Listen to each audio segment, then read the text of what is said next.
Hello all, எல்லாருக்கும் வணக்கம். இன்றைக்கி நம்ம பார்க்க போகிற ரெசிபி வந்து பிளாக் பீன்ஸ் குருமாங்க. ஒரு சூப்பரான குருமா ரெசிபி இது. பிளாக் பீன்ஸ் வந்து நல்ல ஒரு ப்ரோட்டீன் ரிச்சான ஒரு பீன்ஸ். இதுக்கு வந்து 200 கிராம் பிளாக் பீன்ஸ் எடுத்து அது ஓவர் நைட் இல்லைனா 6 மணி நேரமாவது ஊற வச்சுருங்க. ப்ரெஷர் குக்கரில் சேர்த்துட்டு கொஞ்சமாக தண்ணி சேர்த்ததுக்கப்புறம் லைட்டாக உப்பு சேர்த்துட்டு 3 விசில் விட்டுக்கிட்டிங்கன்னா அட்டகாசமாக வந்துடும். அந்த பிளாக் பீன்ஸ் எடுத்து தனியாக வச்சிடலாம். அப்படி இல்லைனா நீங்கள் கேண்டு பிளாக் பீன்ஸும் யூஸ் பண்ணிக்கலாம். அதுக்கு நீங்கள் ப்ரெஷர் குக்கரில் குக் பண்ணணுன்னு அவசியம் இல்லை, அப்படியே சேர்த்துக்கலாம். அப்புறம் ஒரு பாத்திரத்தை எடுத்து அதில் 3 டீஸ்பூன் அளவுக்கு ஆயில் சேர்த்துடலாம். ஆயில் சூடானதுக்கப்புறமா 2 பெரிய வெங்காயத்தை நல்லா பொடியாக நறுக்கி அதை இப்போ சேர்த்துருங்க. சேர்த்துட்டு 2 நிமிஷம் நல்லா வதக்குங்க. அதாவது வெங்காயத்துடைய நிறம் மாறுற வரைக்கும் நல்லா வதக்கிடலாம். நீங்கள் வெங்காயத்தை அரைச்சும் சேர்க்கலாம். அரைச்சி சேர்த்திங்கன்னா குக்கிங் டைம் அதிகமாகும். ஏன்னா பச்சை வாசனை போகிறதுக்கு டைம் ஆகும். சரி, வெங்காயம் நல்லா இப்போ வதங்கிடுச்சு. இந்த ஸ்டேஜில் வந்து இஞ்சி பூண்டு பேஸ்ட் 2 டீஸ்பூன் இல்லைனா 3 டீஸ்பூன் அளவுக்கு சேர்த்துக்கலாம். சேர்த்துட்டு அதோடைய பச்சை வாசனை போகிற வரைக்கும் 2 நிமிஷம் வரைக்கும் நீங்கள் நல்லா வதக்குங்க. வதக்குனிங்கன்னா நல்லா ராஸ்மெல்லாம் கம்ப்ளீட்டாக போயிடும். அதுக்கப்புறம் 1/4 டீஸ்பூன் அளவுக்கு மஞ்சள் தூள் சேர்த்துட்டு ஒரு தடவை மிக்ஸ் பண்ணி கொடுத்துருங்க.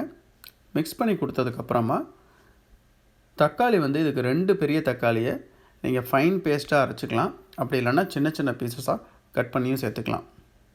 நீங்கள் ஃபைன் பேஸ்ட்டாக அரைக்கிறதுக்கு முன்னாடி எப்பயுமே தக்காளியெல்லாம் வந்து சுடுதண்ணியில் கொஞ்சம் நேரம் விட்டுட்டு அந்த தோலை உரிச்சிட்டு சேர்த்திங்கன்னா இந்த மாதிரி குருமாக்கெல்லாம் வந்து சூப்பராக இருக்கும். சரி, தக்காளியை சேர்த்துட்டோம். தக்காளியை சேர்த்ததுக்கப்புறம் 2 to 3 நிமிஷம் வதக்கலாம். கொஞ்சமாக இந்த தக்காளி குக் ஆகிறதுக்கு அளவுக்கு உப்பு சேர்த்திங்கனாலும் சரி, இல்லை குருமாவுக்கு தேவையான அளவு உப்பை இப்பயே சேர்த்திங்கனாலும் சரி தான். சேர்த்துட்டு நல்லா மிக்ஸ் பண்ணிவிட்டு 3 மினிட்ஸ் குக் பண்ணிங்கன்னா தக்காளி நல்லா வெந்துடும். இன்னும் ஒரு 2 மினிட்ஸ் எக்ஸ்ட்ரா விட்டீங்க அப்படின்னா உங்களுக்கு வந்து நல்லா எண்ணெய்லாம் பிரிஞ்சு வர ஆரம்பிக்கும். ஒருவேளை உங்களுக்கு அடி பிடிக்கிற மாதிரி இருந்ததுன்னா நீங்கள் கொஞ்சமாக தண்ணி சேர்த்துக்கலாம். எண்ணெய் அளவு அதிகமாக சேர்த்துருந்தீங்கன்னா தண்ணி சேர்க்கணுன்னு அவசியம் இல்லை. அதுக்கப்புறம் 1 டீஸ்பூன் அளவுக்கு தனியா தூள், 1 டீஸ்பூன் அளவுக்கு சீரகத்தூள், இது ரெண்டையும் சேர்த்துருங்க.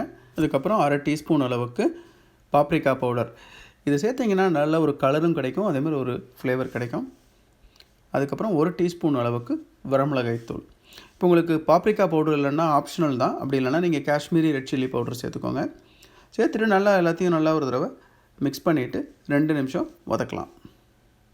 இது போதும். உங்களுக்கு இந்த மசாலா பவுடர், சில்லி பவுடர்லாம் சேர்க்கும்போது 2 நிமிஷம் நல்லா வதக்கிட்டு நல்லா பைண்ட் ஆகிற வரைக்கும் வெயிட் பண்ணலாம்.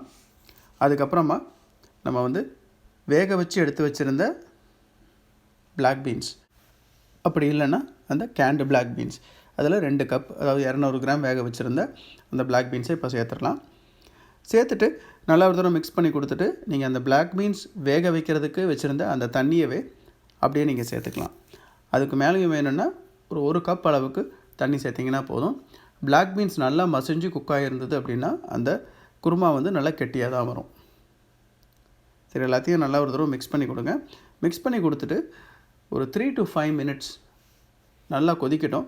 கொதிச்சுன்னா தான் பிளாக் பீன்ஸில் வந்து நல்லா அந்த மசாலா ஃப்ளேவர்லாம் நல்லா இறங்கியிருக்கும்.